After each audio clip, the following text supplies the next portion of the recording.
आपने कई बार न्यूज में देखा होगा कि रॉकेट या सैटेलाइट स्पेस में लॉन्च हो रही है, पर क्या आपने कभी सोचा है कि एक बार सैटेलाइट स्पेस में पहुंच गई, फिर वो गिरती क्यों नहीं? वो हवा में कैसे टिकी रहती है बिना किसी सपोर्ट के?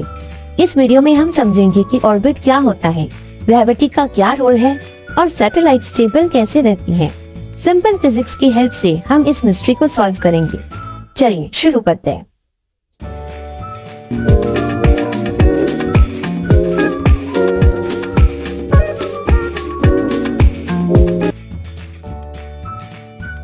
ऑर्बिट एक कर्व पाथ होता है जिसमें सैटेलाइट अर्थ के अराउंड कंटिन्यूअसली रिवॉल्व करती रहती है। ये मोशन स्पीड और ग्रेविटी के बीच एक परफेक्ट बैलेंस की वजह से होता है। सोचो, अगर आप एक बॉल को साइड में जोर से फेंको, वो घूमता हुआ जाएगा। वैसे ही सैटेलाइट भी अर्थ के अराउंड रिवॉल्व होता है, लेकिन सर्कुलर मोशन में। ग्रेविटी उसे खींचती है और स्पीड उसे आगे ले जाती है, तभी वो ऑर्बिट में बना रहता है।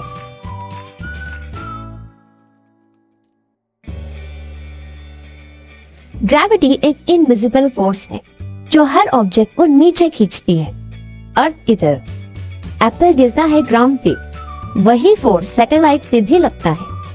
लेकिन सैटेलाइट के पास एक एक्स्ट्रा चीज होती है, and that is speed. Gravity उसे खींचने की कोशिश करती है और स्पीड उसे आगे ले जाती है।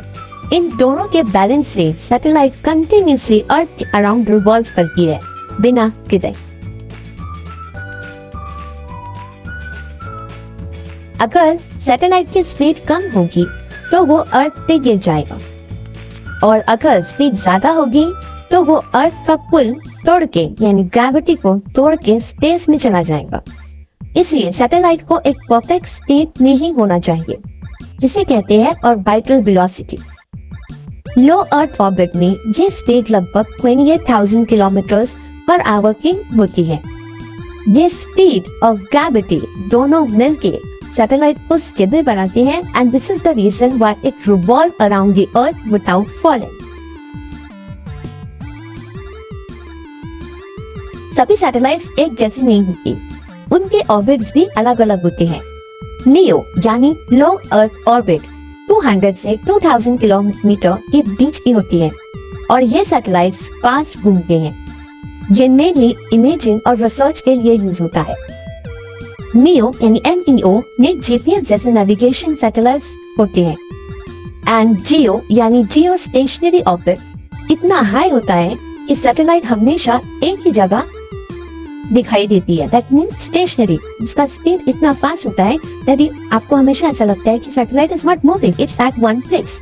And this geostationary orbit satellite is perfect for TV और वेदर फोरकास्टिंग।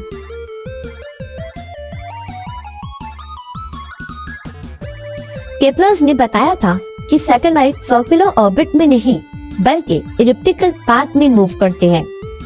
जब सैटेलाइट अर्थ के करीब होता है तब वो फास्ट मूव करता है, और जब दूर होता है तो स्लो मूव करता है। और ये लॉ स्पेस के हर ऑब्जेक्ट पर अप्लाई होता है, चाहे वो मून हो या आर्टिफिशियल सैटेलाइट। केपलर के रूल से हम सैटेलाइट का एग्जैक्ट पोजीशन और टाइमिंग भी प्रेडिक्ट कर सकते हैं।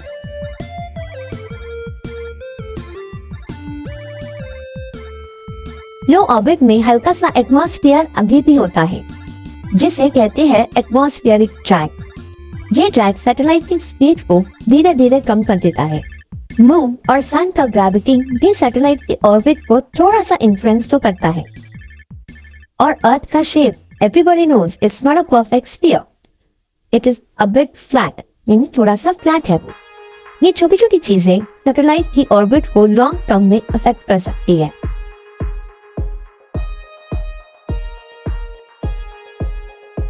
आज हमारी जिंदगी सैटेलाइट के बिना रुक जाएगी।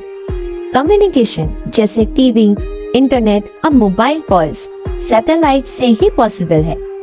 वेदर फोरकास्टिंग भी सैटेलाइट के डेटा पर बेस्ड होती है। साइक्लोन, रेनफॉल सब कुछ। और GPS जो हमें रास्ता दिखाता है वो भी स्पेस में घूम रहे सैटेलाइट इस सिग्नल से ही मिलता है।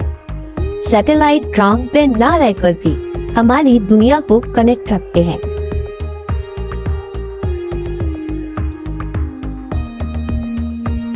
अब नए सैटेलाइट्स छोटे और स्मार्ट बन रहे हैं, जैसे क्यूबसैट्स। ये लाइट वेट, लो कॉस्ट और इजी टू लॉन्च होते हैं।